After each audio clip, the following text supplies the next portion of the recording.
And let us say a very good morning without further ado to Peter Hitchens. Peter, very nice to see you. How are you? Morning. A bit wet. Yes, it's looking a bit gloomy out there, actually, now that you mention it. But I suppose we have to start really with the events of the weekend and the rather, what I think, pantomime-like sort of Saturday at Clapham Common.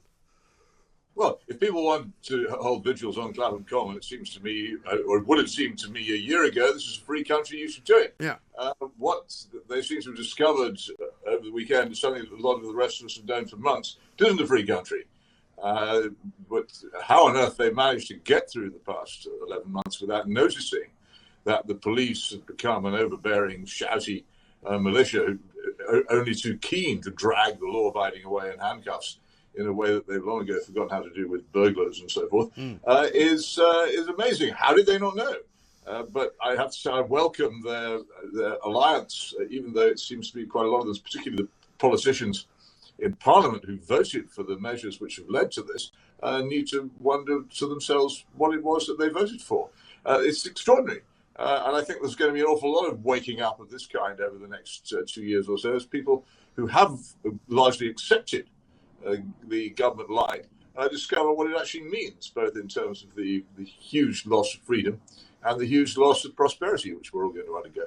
Well, it does seem extraordinary, doesn't it? What do you make of this lawsuit being brought by Hugh Osmond from Punch Taverns, who's actually doing the unthinkable and asking the government to provide some evidence as to why they think that they can still keep hospitality venues shut down?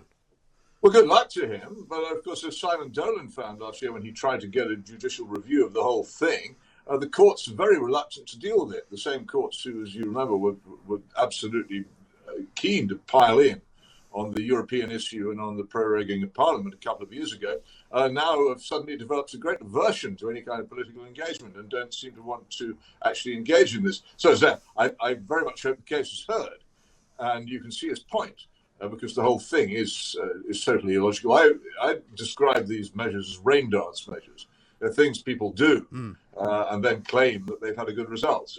If you caper about at the same time it's likely to rain, whooping and jumping up and down, you can later on say, well, our rain dance made it rain. Just as the government says all these masks and shutdowns and destruction of businesses have actually saved lives. Well, they say so, but this still remains completely unproven by any causal research. And you noticed that in the Daily Telegraph this morning, it's announced that our Prime Minister has accepted, is the word they use, that he locked down too late. Well, he can't accept this because it's not an established fact. Right. What he's done is he's made a kind of show trial confession to the Ferguson orthodoxy.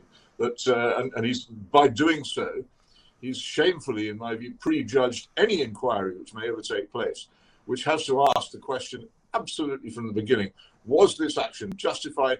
Did it work? Was it the correct thing to do in face of what happens? And if that question isn't asked, you might as well not bother with the inquiry at all. Well, exactly right. And also by sort of making that admission, he's effectively laying the roadmap for not easing the lockdown any earlier than he said he would, and perhaps not even easing it when he did say that he would. Because one of the things I found interesting this morning was I was listening to a doctor talking about this, the sort of hesitancy about this new the COVID vaccine because of 4 cases of blood clots in Norway, and he made an argument in which he said, well, the thing is, people get blood clots all the time, and there's no reason to suggest that it's connected to the vaccine. Which, of course, you and I have been saying about COVID all along. But they won't say it about COVID. They'll only say it about the blood clots. Yeah. It's a wonderfully sane argument, isn't it? Which I'm inclined to accept. Well, indeed. If only it had been applied to this, we would be an awful lot better off. But we now have people starting to talk about a third wave. Yeah. And a lot of attention is being drawn to supposed third waves in continental countries. So those who believe that it's absolutely guaranteed that we're all going to be released on the rather provisional dates given by Johnson a few weeks ago, they find themselves being disappointed as to this third wave is created. And if people continue to fail to analyse these waves of COVID, so-called, to find out what they really consist of, then it's quite possible this could go on forever. Well, that's right. I mean, I thought of that last week when we had the new Antiguan variant of COVID, which actually, when you boiled it down, was 2 people coming back from Antigua on holiday who had COVID. There was no need to call it the Antiguan variant just because that makes it sound worse. Was it ever stated whether they were ill? No. No, we seldom get this. I was wondering last week whether anybody had done any work on the connection between, and presumably have the records to do it, the alleged cases, which are actually positive tests, which began to appear in very large numbers once the government got its testing going last summer. Has anyone ever looked into how many of those cases developed into actual illness? No, never have. I have a feeling nobody has. No, and they've also been very reluctant to ever tell us about the recovery rates of people who went into hospital, which I'm sure are very, very high, because the people who died having gone into hospital are very much in the minority, and I would suspect probably less than 5% of those who went in. But it's all these things, we've discussed this. Time and again, we've discussed the nature of these supposed facts on the basis of which the country has been impoverished and strangled and deprived of its freedom. And any intelligent person having this conversation, I fell into conversation this morning with a listener to your program, Michael Paul, who endorsed very, very much what I said. But lots of people, perhaps 15% of the population, understand this. But the other 85%, and indeed the entire political class, and almost all of my media colleagues, have completely bought the other argument. How are we ever to escape from this? And if we don't escape from this, then what hope is there? I mean, people criticize me for saying, well, we've lost the propaganda war. But here I am, standing here, still saying perfectly sensible things, which I've been saying since March of 2020, and still reaching a tiny minority of those people who I wish to reach. What can I do? I have a similar problem with this extraordinary business with the poison gas, what's called the OPCW. Yes, I was going to come on to that. Yeah, tell us a bit about that. It's astonishing. I mean, here we have a scandal, in my view, as big as the discovery that the weapons of mass destruction in Iraq never existed, which is serious dissent by very qualified and experienced inspectors at the Organization of the Prohibition of Chemical Weapons, which is United Nations watchdog on poison gas. And I've been trying to get this out of the open for a very long time. And my own newspaper, the Mail on Sunday, has covered it very properly. One or two people, the WikiLeaks websites called the Grey Zone, and the late Robert Fisk on the Independent have also covered it, and Tucker Carlson in the United States.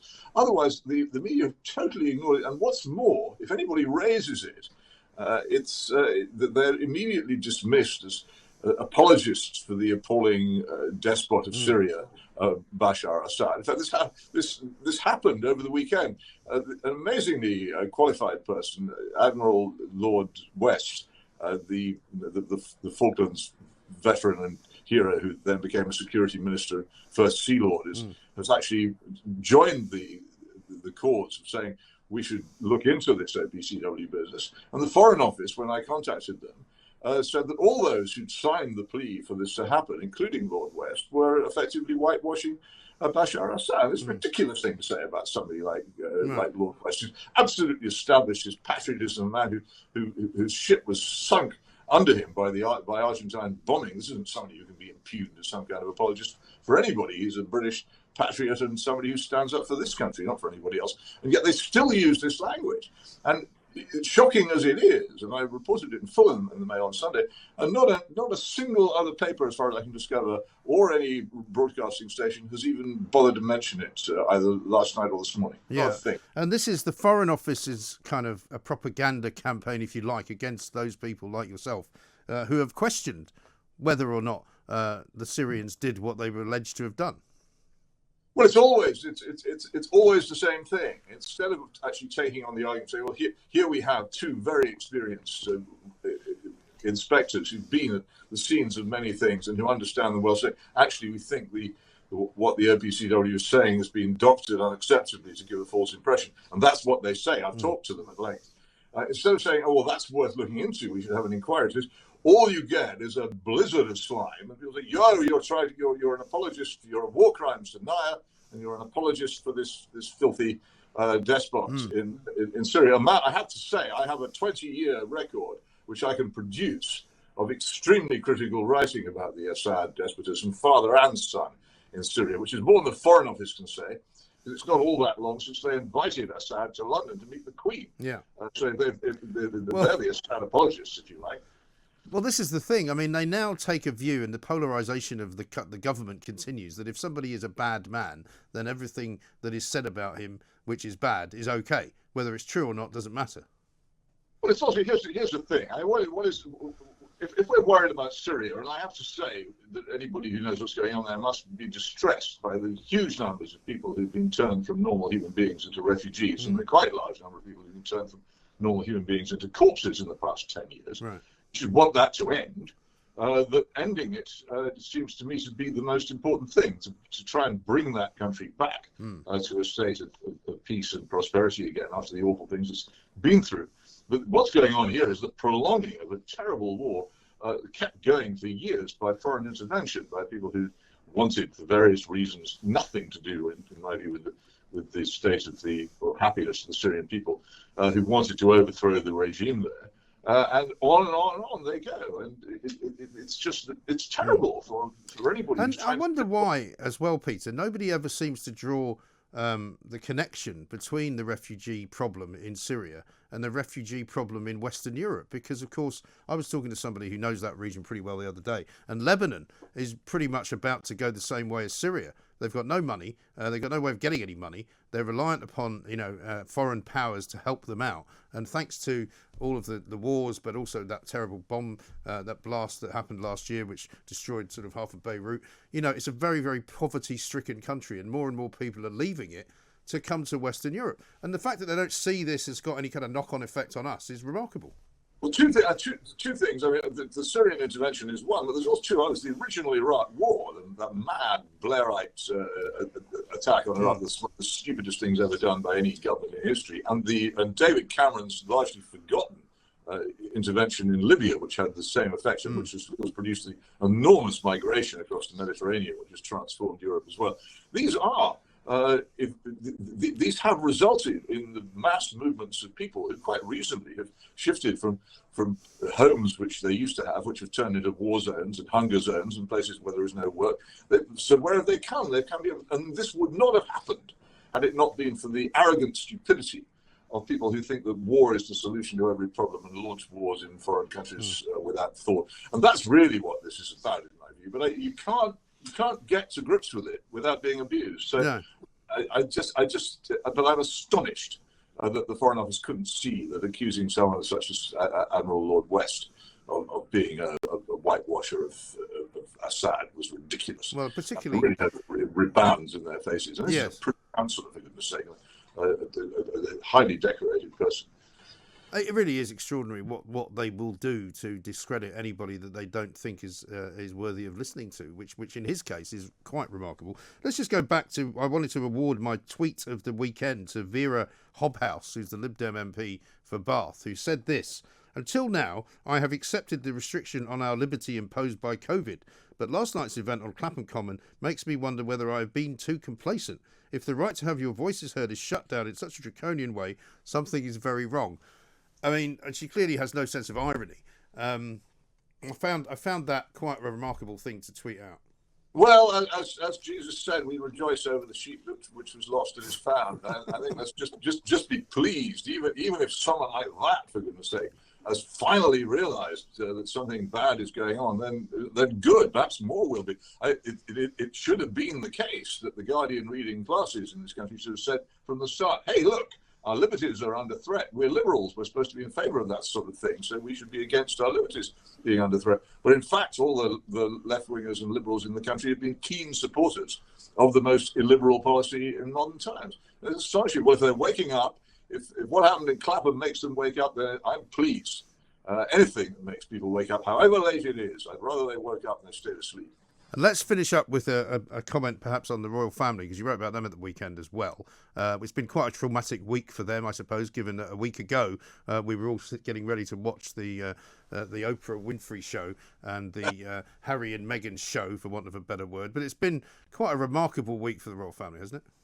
Well, it has. I'd say I lost the will to live during the Oprah thing. There's something about that interviewing style, if interviewing it can be called, which makes me feel that I've probably been short of sleep lately. But I fought my way But at the end of it, I just felt that why is it that we so worship the American system and culture which produces stuff like this, and the whole psychobabbly society which exists over there?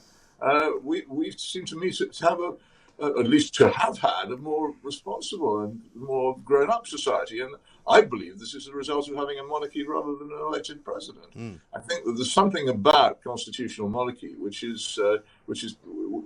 creates very civilized societies in which it's unusual to find mass hysteria or torture chambers or anything of that kind. There's nothing so great about republics.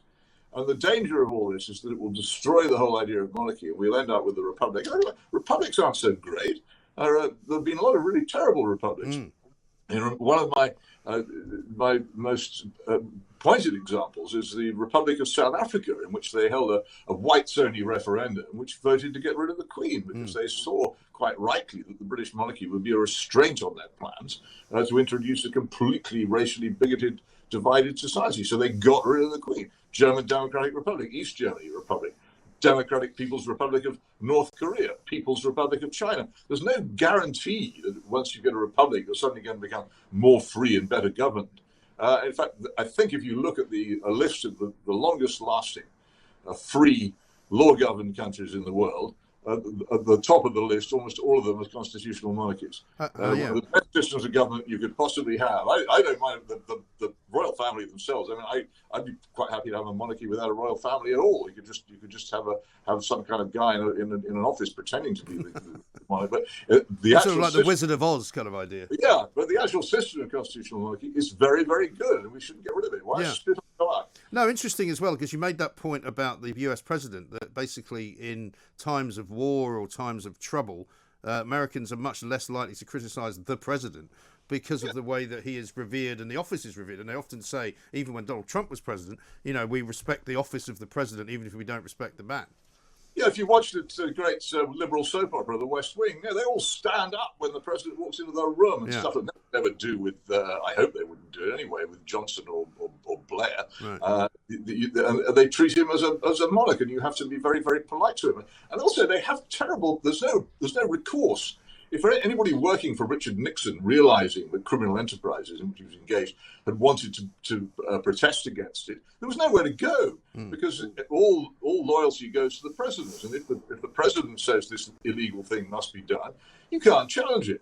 And it's so often it leads to hysteria. I mean, Franklin Roosevelt, the great liberal hero, who locked up all the Japanese Americans in the country completely unfairly after Pearl Harbor. Or Woodrow Wilson, who the astonishing way in which he locked up the great Labour leader Eugene Debs. The United States has these frenzies of illiberality, which we don't tend to have because of the fury of democracy. In my view, the United States, again, Guantanamo Bay, extraordinary rendition, the actual approval of torture by the CIA. It's extraordinary the things they get up to because they don't, in my view, have the restraint of constitutional monarchy in their system. Yes, all they have is the restraint of their two houses if they happen to be populated by people from the opposite side of the fence. But if they're not, they can do whatever they like, really.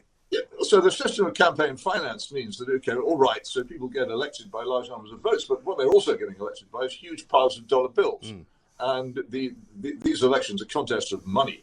Far more than they're contests of genuine popularity or political understanding. And I don't, it's not, and the powers of the American president are interestingly quite like the powers of the monarchy that used to exist here. He can pardon people, for goodness sake. He can veto bills from Congress. He's extraordinarily personally powerful, and he's sort of accompanied by a band playing "Hail to the Chief" when he goes to ceremony. I don't think politicians should have that. No. Or 21 gun salutes, or gigantic Boeing 747s to fly around the world in. It makes them. It gives them a sense of undeserved grandeur, and it makes them behave in crazy ways, as we saw, to get back to that subject, as we saw in Iraq earlier on this century. A shocking and stupid disaster, which we shall be paying for many years to come. Indeed. Peter, good to talk to you. Thank you very much indeed, as ever. Peter Hitchens there from the Mail on Sunday, with a whole variety of very interesting views on a whole variety of subjects, which we will explore throughout the course of this week, of course, and throughout the course of the rest of the year, I'm sure.